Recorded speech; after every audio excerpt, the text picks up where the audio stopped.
एक गांव में एक सुनार का घर था। उस सुनार का काम बहुत अच्छा चलता था। काम बढ़ाने के उद्देश्य से उसने एक दिन बहुत सारा सोना मंगवाया। इस बात का पता जब गांव में रात को पहरा देने वाले पहरेदार को पता चला तो उसके मन में लालच आ गया। जैसे ही रात हुई वह पहरेदार उस सुनार के घर में घुसा और उससे मार दिया।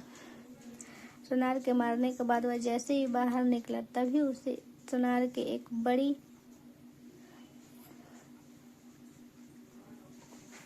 पड़ोसी ने देख लिया। वह पड़ोसी बहुत ही सज्जन पुरुष था। उसे अचानक देख पहरेदार घबरा गया। उस सज्जन पुरुष ने पहरेदार के हाथ में जब बक्सा देखा तो उससे सवाल पूछना शुरू कर दिया।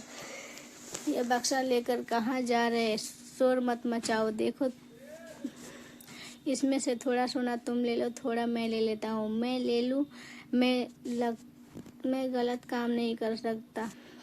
यह सुन पहरेदार ने उसे डराने के लहजे में उससे कहा, देख मेरी बात मान जा, नहीं तो बहुत बुरा होगा, फिर मुझे दोष मत देना। धमकी देने पर भी जब वह सज्जन पुरुष न माना तो उसे पहरेदार ने जोर जोर से चिल्लाना शुरू कर दिया।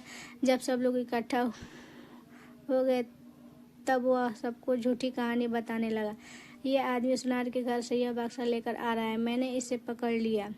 जब सब लोगों ने सुनार के घर में जाकर देखा तो सुनार मरा पड़ा था। पुलिस को बुलाया गया और पुलिस इस निर्दोष व्यक्ति सुनार के कत्ल के इल्जाम में पकड़ कर ले गई। मामला कोर्ट पहुंचा। उस आदमी ने जज के सामने बहुत कोशिश की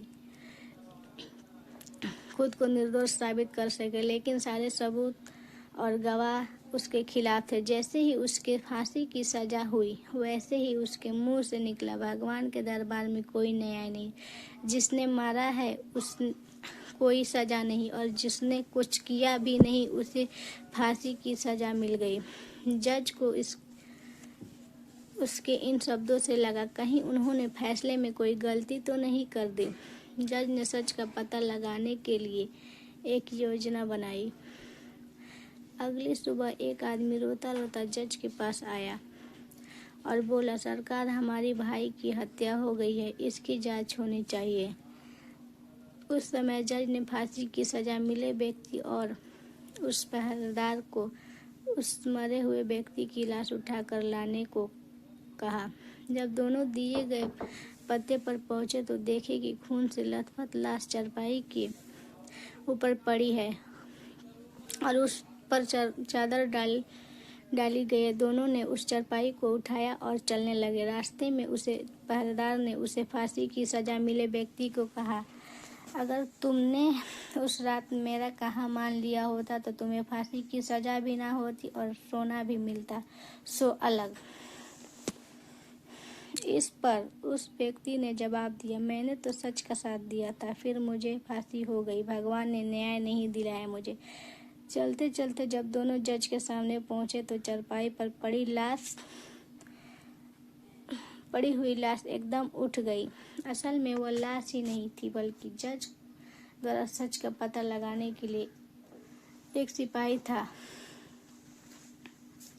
उस सिपाही ने उठकर सारी सच्चाई जज को बता दी। जज सच्चाई सुनकर बहुत हैरान हुए। पहरेदार को कैद कर लिया नया हो गया, लेकिन जज के मन को अभी भी शांति नहीं मिली थी। सो उन्होंने उस सज्जन व्यक्ति से कहा, इस मामले में तो तुम निर्दोष हो, साबित हो चुके हो कि तुम सच बताओ, तुमने कभी कोई हत्या की है क्या? जज की चालाकी वह व्यक्ति पहले देख चुकी थी, इसीलिए अब वह झूठ बोलने से डर रहा था। इसीलिए उसने सच्चाई बतानी शुरू की। बहुत पहले की बात है, एक दुष्ट व्यक्ति मेरी गैर हाजिरी में मेरी पत्नी से मिलने आया करता था। मैंने अपनी पत्नी और उस व्यक्ति को समझाने का बहुत प्रयास किया, मगर वे नहीं माने। एक दिन जब मैं अचानक घर पर गया तो देखा कि वह व्यक्ति घर पर ही था। मुझे बहुत गुस्सा आया। मैं तलवार से उसे मार दिया और घर के पीछे बहती नदी में उसकी लाश फेंक दी। इस बारे में कभी किसी को कुछ भी नहीं पता चला। जज ने कहा, मैं भी यही सोच रहा था कि मैंने कभी कोई गलत काम नहीं किया था। ना ही किसी से रिश्वत ली। फिर मेरे हाथ से ये गलत फैसला हुआ कैसे। खैर, अब तुम्हें अपने कर्मों का फल तो भोगना ही होगा।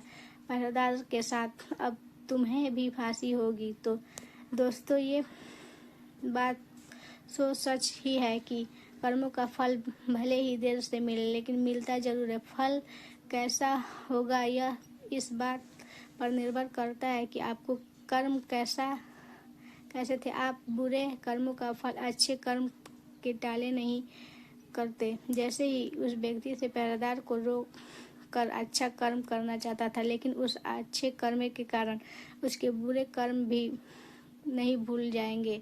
इसलिए उसके पुराने कर्मों का सजा मिल भले ही देर से मिली। कर्म फल पर कहानी आपको कैसी लगी? अपने विचार हमें कमेंट बॉक्स में जरिए जरूर